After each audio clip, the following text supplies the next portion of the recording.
So, hello, my name is Rickey Ortiz. My sponsor is Professor McCarthy. My WSP major is film production, and the title of my senior project is Don't Wait, Create. So, my senior project is a short film that I created that demonstrates the ease of making a film with your cell phone, as well as being completely shot on a cell phone. I wanted to find out why the stigma of the best gear creates the best content exists so that I can prove otherwise. I was inspired to create this film because of the problem of how the media mostly showcases and airs commercials about expensive cameras and equipment that are portrayed to the average consumer as a necessity to even begin with. Yes, it's nice to have these things down the road, but it's definitely not mandatory in the beginning. And even if you are an experienced professional, story and creativity always comes first, and the gear comes second. Where I also took inspiration for this idea is from the few YouTube videos encouraging aspiring filmmakers and video creators to make as many films as they can with what they have, as well as the very few Samsung and Apple smartphone commercials that are shot on their smartphone devices to showcase the power of what everybody has access to and can create that are just starting to catch on in the mainstream media. The issue with those, though, is that these examples either tell the viewer what they can do with their smartphone or they just show them what they already shot without any explanation of how they did it. They don't do both. So in my short film, I'm breaking down the fourth wall and talking directly into the camera in an instructional way. And after I talk about a technique and fundamental of cinema, I demonstrate the skill in one certain scenario, and the format of my film changes as if the viewer is now watching an actual scene from a movie or TV show. I reshot the scene. I reshot the same scene each time for each different technique in order to show how each technique can drastically change a scene, even when everything else is held constant. After that, I switch back to the instructional format, and the cycle continues. For my video, differentiated between the smartphone commercials and the other YouTube videos is that I'm interacting with the viewer and explaining to them what they can do and how they can do it, as well as demonstrating and executing the shots and what I said with them, adding a whole another level of engagement. Now, my film also consists of special effects, cinematics, and transitions, which I also revealed that I edited the whole thing on a free smartphone app for um, instead of an inexpensive software on a computer. So I did this in order to help my audience understand that creativity and a great story has no boundaries in an effort to inspire people to not wait and to start creating now. Another reason why I did this is because of personal experience. Back when I had an inexpensive camera, I would wait until I had an expensive one with all the bells and whistles that I would see and hear about in YouTube videos so I can make the best content with it. But I realized that the key lies within story and creativity.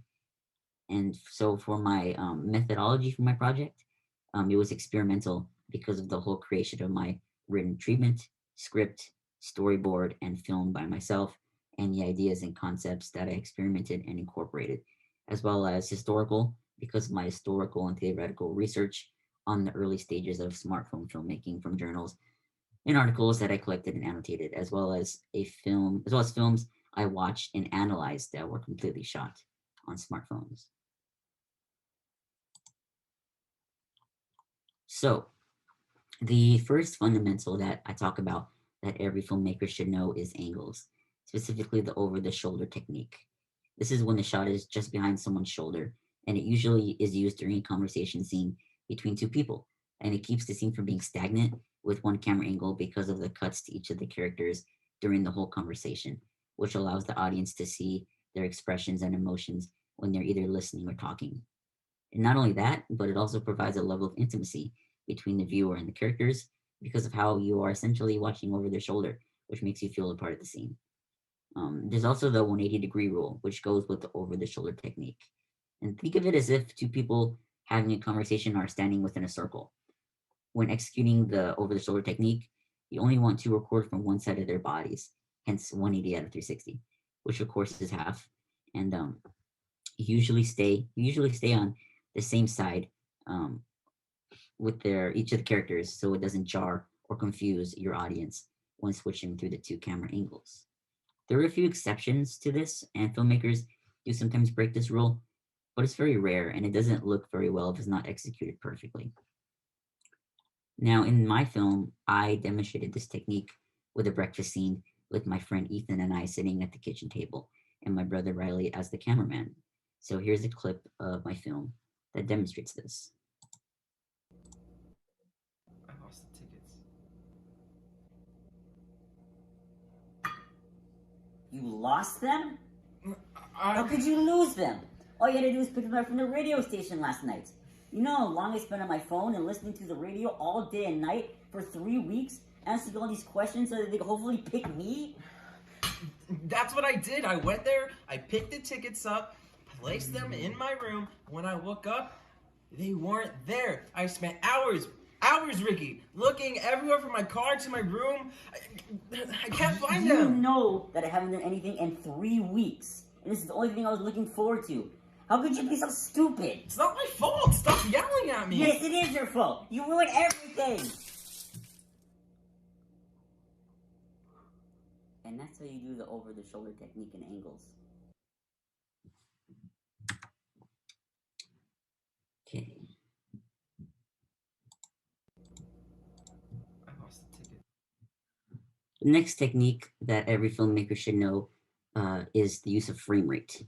Films are usually shot at 24 to 30 frames per second, and scenes could be even shot at higher frame rates, such as 60, 120, or 240 frames per second in order to slow it down to 24 to 30 frames in editing to achieve slow motion.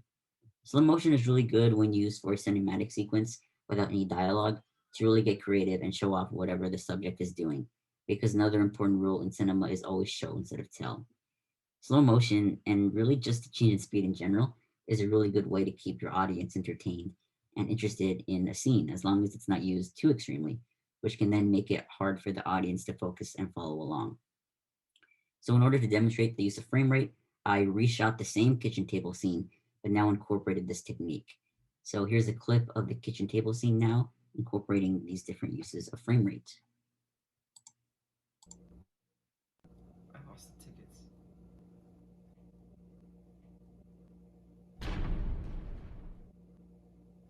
You lost them? How I could you lose them? All you had to do was pick them up from the radio station last night. You know how long I spent on my phone and listening to the radio all day and night for 3 weeks, answering all these questions so that they could hopefully pick me? That's what I did. I went there, I picked the tickets up, placed them in my room. When I woke up, they weren't there. I spent hours, Rickey, looking everywhere from my car to my room. I can't find You them. know that I haven't done anything in 3 weeks, and this is the only thing I was looking forward to. How could you be so stupid? It's not my fault. Stop yelling at me. Yes, it is your fault. You ruined everything.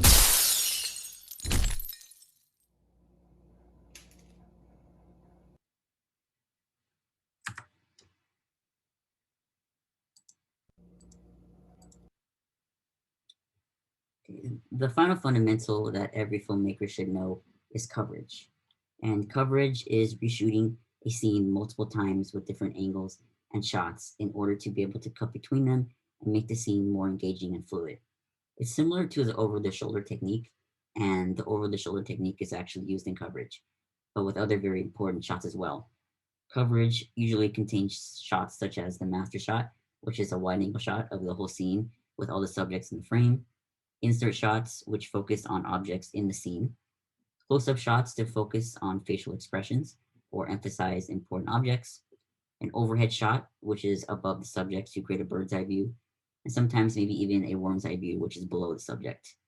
I then again reshot the table scene, but now with using coverage.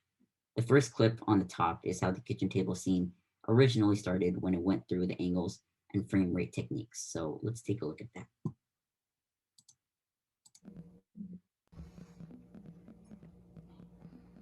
3, 2, 1, action.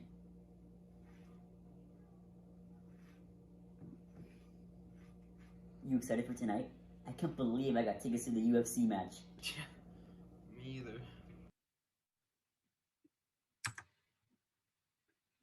Now here is the same scene but with coverage.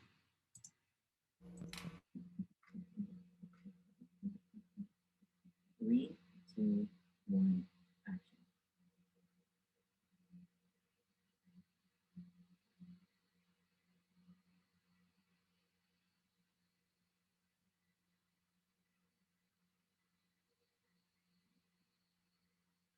Instead of tonight, I can't believe I got tickets to the UFC match.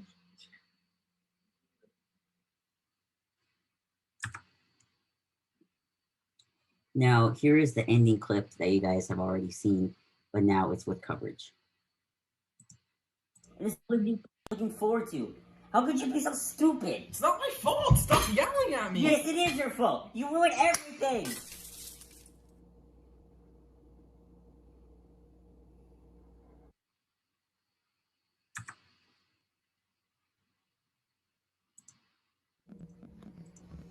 This is the only thing I was looking. What I've learned through my educational design helped me exponentially with my senior project, both academically and socially. So again, as you guys know, my WSP major is film production, and it incorporated classes from the business administration department, the art department, and the film studies department. My business management courses really helped me in breaking out of my shyness, and giving me confidence in being more vocal and communicating with people when I was directing my film on set. Because even when I was around people I knew, I still would have a hard time speaking up and asking for things. But now, doing multiple group projects and presentations in all my management courses, and reading and learning about the importance and different methods of managing and communicating with people in the workforce helped me overcome this. Now, my digital media and design courses in the art department gave me a set foundation in multiple editing software and made me more versatile in whatever program I'm using in order to get hired. And this helped me when editing my film. And my film courses also gave me a set foundation and basis of the fundamentals of cinema that every filmmaker should know, as well as the necessary skills in pre production, such as writing out your treatment and storyboarding, which was a skill that I really didn't have, and which, of course, helped me with creating this short film. So, first off, I just want to say a big thanks to my brother Riley and good friend and actor Ethan for helping me with the production aspect of my film. And of course, I want to say thank you to Professor Ren. I really appreciate everything you've done for me in the past 4 years and really taking the time and getting to know me on a personal level, not just like a college professor to a college student relationship, but one where if I have any questions or any problems, I know I could always go to you. And I really want to say thank you as well to my sponsor, Professor McCarthy, and all of your classes I've taken with you. I've truly learned a lot, and again, especially in pre-production and the historical part of cinema. And I also really appreciate you always making me feel welcome and talking and saying hi to me, as well as my grandparents in and out of your classroom. So thank you all for watching and listening to my senior project.